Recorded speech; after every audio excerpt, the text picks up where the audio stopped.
All right, in this day's lesson, we are still going to be using the fact that the work here, the work that's being done by friction, goes into the total energy of a system.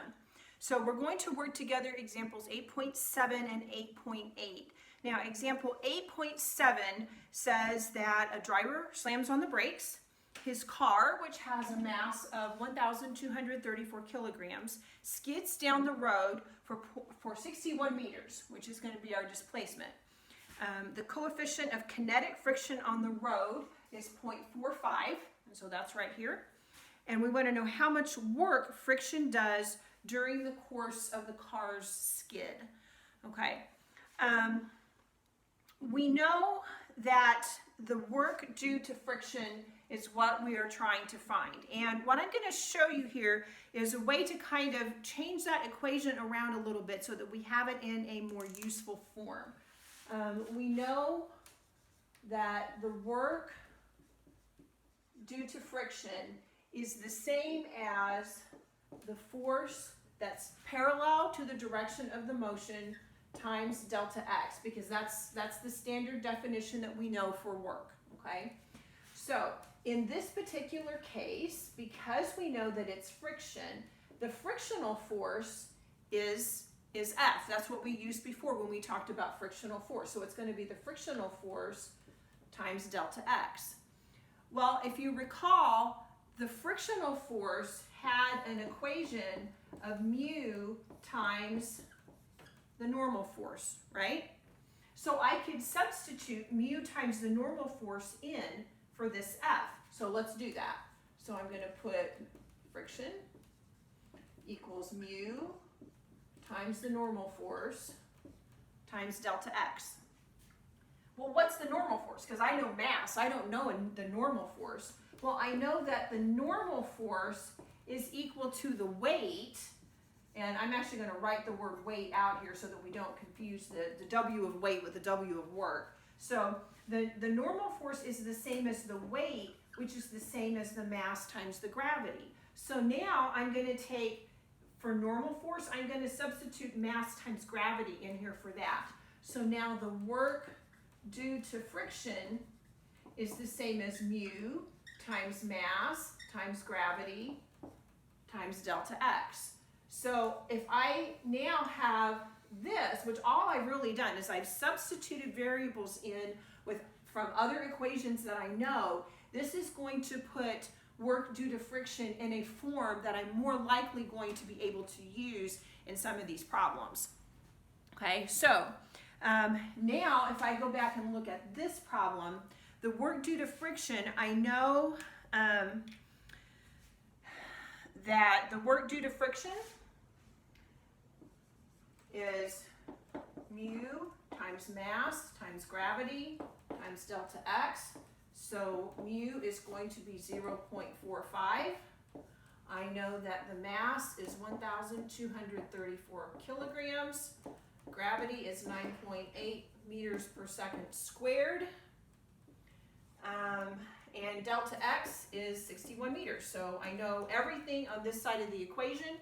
Therefore, the work due to friction is actually pretty easy to calculate. Notice that my units come out kilograms times meters, which is meters squared, over seconds squared, which is the same as a joule. So when you multiply all that out, you get 330,000 joules for your final answer. Okay? So that's the work that was done by friction in the skid of this car.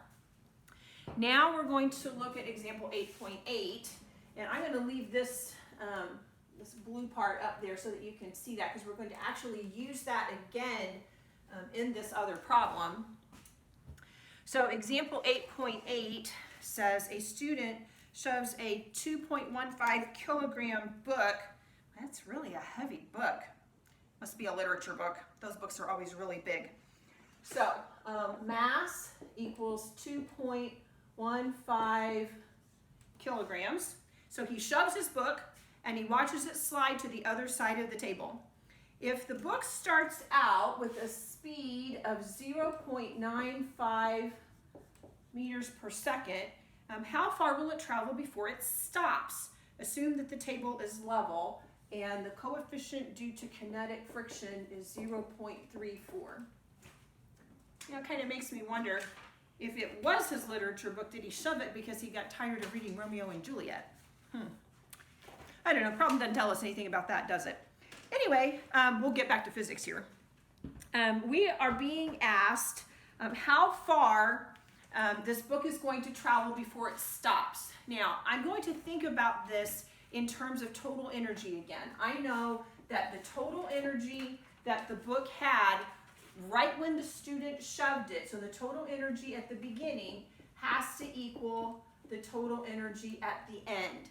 Well, at the beginning, all of the energy that the book had was kinetic energy before any work was done on it. So the instant after the student stopped shoving it, it had all kinetic energy.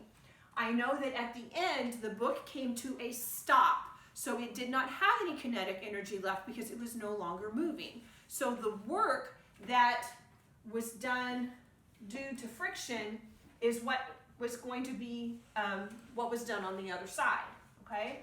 So the kinetic energy is 1/2 mv squared, and then that has to be equal to the work due to friction. Well, the work due to friction, and how I showed you how to get this earlier, is equal to mu times mass times gravity times delta x. Again, don't let this confuse you. All I did is I said, okay, well, the force due to friction is the coefficient of friction due to the normal force. The normal force is mass times gravity, and I just kind of substituted everything in over here to get this. Because now what I can do, once again, you can see that this mass actually cancels out.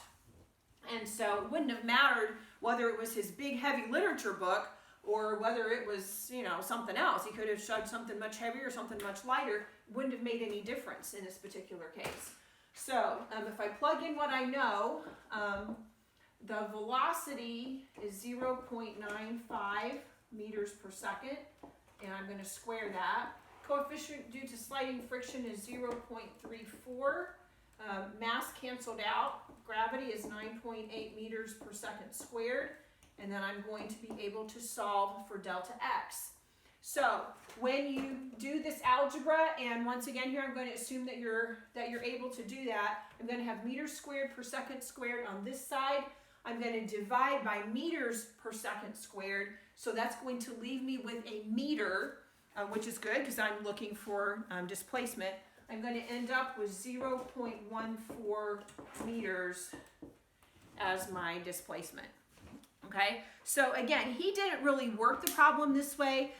What he did is he started out by solving for kinetic energy, and in that case you would have needed the mass. But then what he ended up doing was when he solved for the coefficient due to friction, he ended up having to use that mass again anyway, and so it ended up dividing out, so it didn't make any difference in the long run.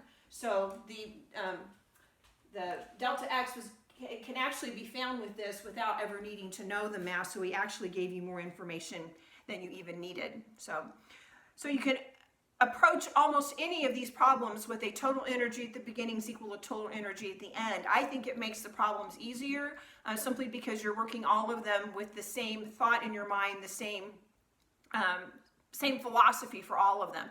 If you can just constantly look at the total energy all the way throughout, it really enables you to kind of simplify things a little bit.